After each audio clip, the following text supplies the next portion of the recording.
If you've played fighting games before, then you might have experienced the following.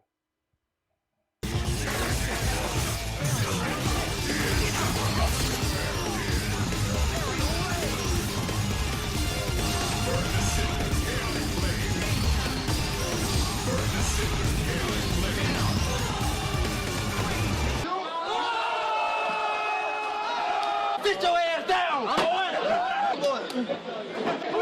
What is going on? What the fuck is this? More business these! More business these! Shut the fuck down!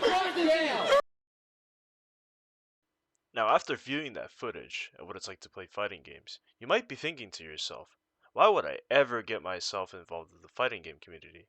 And to that, I say, it's because of this.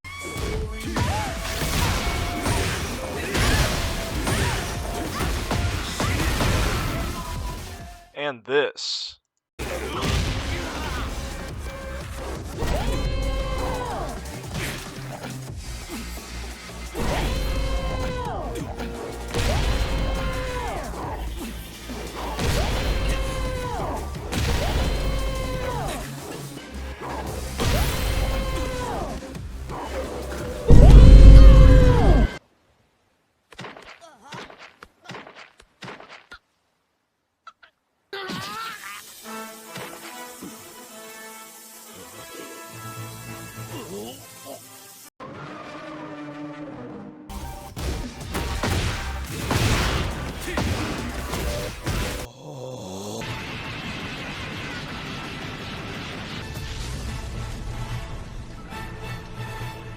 Pulling off a combo you worked on for hours in a real game and beating someone while you have 1 HP are the reasons why I love fighting games. But what makes Tekken so different, you might ask? Well, it's a 3D fighting game, so it has much more depth to it compared to 2D fighting games. But if you also hate zoning and pussy gameplay, then this game is for you. Tekken 8 focuses heavily on an aggressive playstyle, but it never becomes too overwhelming to deal with. Again, you might be thinking to yourself, who is this guy and why should I listen to him? And to answer your question, I'm an average player who clocked in a full-time work week into this game. Still, let's get into the... Full disclosure, I've only played Tekken 7 and 8, but I have enough hours on both of them to come to the conclusion that 8 is infinitely better than 7 for a couple of reasons. Know your fucking place, trash!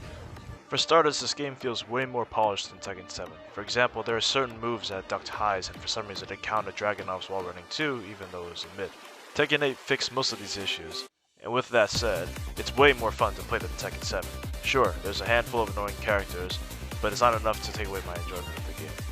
The recoverable health mechanic makes it way more forgiving to make mistakes and rewards you for being more aggressive, because every hit, even on block, will heal a portion of the damage dealt. This game made executions for certain moves a lot easier. Say what you want about that, but I think this is a step in the right direction because number one, I don't want to develop fucking arthritis just to do one move on a character. And number two, it makes it easier for newcomers to play their favorite character without having to worry about breaking their fingers for a combo. This is especially true for special mode. With special mode, it's an easier control method to let people do cool shit by pressing a button or two, which basically means that the game becomes so piss easy that it becomes a pretty fun party game because it will look cool no matter what you press. Tekken 7 had something similar of the sort, but you specifically had to find it and then turn it on in training mode. Also, it didn't even tell you what it did in the first place unless you do some research beforehand. As I mentioned before, Tekken 8 is a lot easier and therefore a lot more fun compared to 7 because of how forgiving it is, and this time around, it actually has a fucking... Personally, I think they nailed it on the head with the tutorial because it's surprisingly short for a complex 3D fighter game. The thing I like about this tutorial compared to other fighting game tutorials is the fact that the game doesn't give you a fat info dump on you like a goddamn university lecture when you first play the game. Instead, it gives you digestible information you can at least remember for the first half hour when you play. Although one thing I do find a little redundant is that the arcade quest gives you the exact same tutorial when you first launch the game. It also gives you recommended combos and moves for starting players, which is a really nice touch. I will say though, I wish arcade quest allows you to choose the difficulty for the game because I found it to be a giant chore to like 100% complete it. Other than that, arcade quest is a damn near perfect tutorial for newer players and a bit of a chore for more experienced players because you're not allowed to pick the difficulty. Speaking of difficulty, let's get into the... Just to give you some context, I've played 99% of this game in ultra hard mode except for one part of the story, but we'll talk about that later. Overall, Tekken's story from a writing perspective was okay. The best way I can put it is that the story is very similar to a Saturday morning cartoon. You kinda just have to turn your brain off to enjoy it. I'll try my best to skim over the story, but I will go into specific detail about some parts of it, so huge spoiler warning ahead. Compared to 7, Tekken 8's story is already vastly superior because it doesn't have that fucking annoying narrator who yapped through the entirety of 7's story, and they retconned Akuma's role out of the story. They basically ditched those two ideas altogether, and that way it makes the story like way more enjoyable. In the first chapter of the story, you play as Jin with his regular moveset, but he loses his devil powers after he's getting his ass handed to him by his own dad. Shortly after, his moveset got fucking gutted since he no longer has access to certain moves that use the devil gene like his Hell Sweep. When I first played through it, it feels clunky, but I kinda developed an acquired taste for it. So much so that I wish Story Mode Jin was his own separate character. Fast forward a couple chapters in the story, Kazuya fights Azazel to get his final form, and honestly the boss fight felt way more fair compared to... Remember how I said I played the story mode in the highest difficulty for 99% of the story? This is the 1% where I was so fucking tired of fighting this cheaply designed Akuma from Tekken 7 looking ass boss fight. Holy shit, did I spend way too long trying to beat this motherfucker. Let me explain to you why this boss is complete bullshit. He has a plus on block, homing mid, that can kill you through chip damage, and it has insane pushback. It's an armor move, and did I mention, most of the damage is not recoverable. This one move alone, along with his other bullshit moves, are the reasons why I almost hated this story. This boss fight alone made me want to smash my monitor several times, and whoever cooked up this boss fight, please never cook again.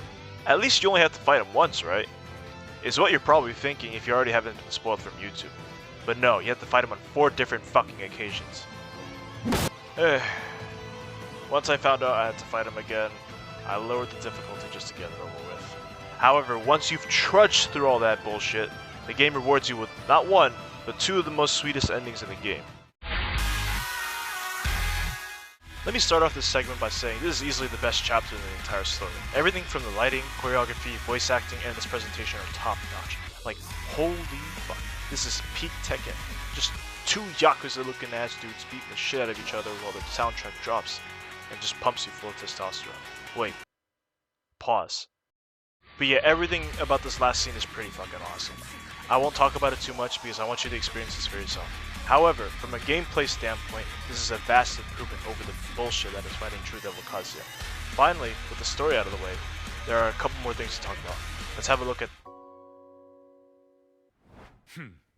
くだらん質問だ。次。守ってみせます。どう？私も強くなったでしょう。はっはっはっ。よし、行くよ。 Don't play it. These are just some small topics I wanted to talk about, but they aren't big enough to have their own segment. Arcade Battle is pretty much the exact same in Tekken 7, so there's not much to talk about there. The character episodes are only a little bit better compared to Tekken 7, to be honest, because you have 5 fights instead of just 1. The only thing I can say that it needs like right now is letting the player select the difficulty for the character episodes. As for the customization in this game, it's pretty good compared to other fighting games, but compared to other Tekken games, it's pretty bad. This is because in Tekken 7, you can pretty much mix and match any outfit pieces you want. Because if you try that in Tekken 8, then it's just gonna ruin your whole outfit for you. Also, fuck whoever abandoned thought it was a good idea to sell free assets from Tekken 7 back to us in Tekken 8 through a shitty battle pass with fucking ugly ass items. Please do better. With that being said, let's get to the... In conclusion, Tekken 8 is pretty fucking fun, but it has some issues like not being able to select difficulty for a lot of these game modes and horrible transactions for a fucking $90 game. Besides that though, in my blatantly unbiased but right opinion, it's the best in the franchise. So, should you play Tekken 8? Yes. Pick King and Victor and go ruin people's day.